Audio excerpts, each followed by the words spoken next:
But anyway, good run for NAU. Do want to give a little bit of shout out to Stanford. They were kind of like the little brother of NAU because while everyone's talking about Nico and Nur and Bosley scoring 29 points, Hicks and Sprout finished 3rd and 8th in the 3K, and Kai Robinson and Sprout finished 2nd and 5th in the 5K. It's pretty impressive.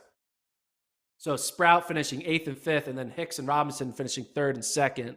Obviously, NAU is going to take the headline because of the individual wins from Nur. But Kai Robinson ran really well. He's a freshman. Cole Sprout, freshman, again, COVID freshman. But very impressive run for Stanford. You got to look out for them this outdoor season. And I do want to say one thing. Remember the legend of Wesley Kiptoo? I remember it wasn't that long ago, 2 years ago, where everyone was like, holy shit, there's this guy, Wesley Kiptoo, Iowa State. He's never going to lose. It's going to be impossible for anyone to beat him. He's running like 20 seconds faster than anyone else in the NCAA is ever going to be able to touch. He goes out there and he goes out in 2-minute pace and he's able to hold everyone off. And it's just going to be a run of 3 years of Kiptoo. It's the next Lawi Laleng. It's the next Cheserek. It's the next Sam Chalanga. And at first it felt like that because he ran really well on that indoor race. Cross country, he didn't win, but you kind of took it as like, oh, it's because he just ran a 5K indoors and Connor Mance is really good. But man, Kiptoo's had this high, and now it's just not running with the way we thought he would run. Not to like turn this into a shit on Kiptoo segment because that's not the point. The point is, I think Kiptoo was maybe, it feels like Kiptoo was like the first to have the super shoes. That's what it feels like. It feels like he was the first to wear the super shoes. No one knew he was wearing super shoes. And then everyone else wore them, and now he's kind of been back to the pack and running just like a regular All-American caliber runner. But I feel like Kiptoo, he needs to find a new strategy. Like him going out in 2 minutes for a 5K for the opening 800. It's not going to work. But hey, I guess he has that motto of you can win by an inch or a mile, lose by an inch or a mile, losing is losing. And man, he went for it.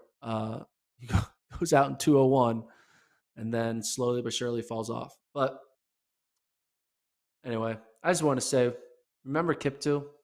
That was great. These other people. Man, this is hard to do a podcast. We're 54 minutes in, and I'm only gotten like 6 events in. Hopefully you guys are still listening because I'm trying to give you my perspective of what I saw on the ground and my thoughts. Nuguse, I think there's something up. I think he needs to. Oh, so Tampa Eagles just said 9 minutes left. What about the women? Well, this is what we're going to do. I'm just not going to stop. I'm just going to keep going. This will be longer than an hour. We'll just go 2 hours. Is that cool? Colt? You have another show at 11. All right, we'll at least get another half hour. I'm going to start going a little quicker here to get to the women. But I do want to say Nuguse, something was up with him. I mean, he still ran well in the DMR, closed in 3:55, gets second, but then he just doesn't have it in the 3K, doesn't score in the 3K. I feel like Nuguse he came back this year for his team. He came back for cross country. He came back to do one last hurrah in the DMR. And obviously it didn't go as planned. And you kind of have to give him a little bit of, not sympathy, but, respect because he had every reason to leave. He just made the Olympics. He had nothing else to prove in the NCAA scene. He purely was coming back for team reasons only. He was not coming back for individual accolades. He was coming back for team reasons. And that's what he mentioned in his post-race interview after the DMR. He came back to try to win a cross-country team title. He came back to try to win another DMR title. He came up short, but at the end of the day, you can hold your hat on that the reason he was there was for his teammates and not himself, which is like, it's a good thing to care about, So I don't know. I just feel like despite Nuguse's kind of struggle of a 2022 season, I think we can kind of just write this off as like he's kind of just like he's here for his boys. And then once he's finally able to let go of his boys and start focusing on himself, we'll start seeing the Nuguse that we know, who for some reason always finds a way to win every kick race, every sit and kick race, because that guy just always finds a way to win by a centimeter over the guy he's racing. So I'm excited for Nuguse to kind of be set free from his teammates and be just himself, you know. But hey, he wants to focus on his team. That's what he wanted to do. It's like Tim Tebow. Tim Tebow could have gone to the NFL after his Heisman season or his second Heisman season, but he came back another year. It didn't go as well when he came back. He still got drafted.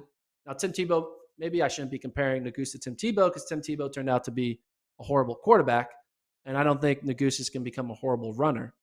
But with that said, I think Nuguse, we'll see the real Nuguse when he's no longer wearing the Notre Dame uniform and he's wearing whatever pro team he's on, and that's when we'll start seeing it. So we just have to wait till end of this year to see the real Nuguse.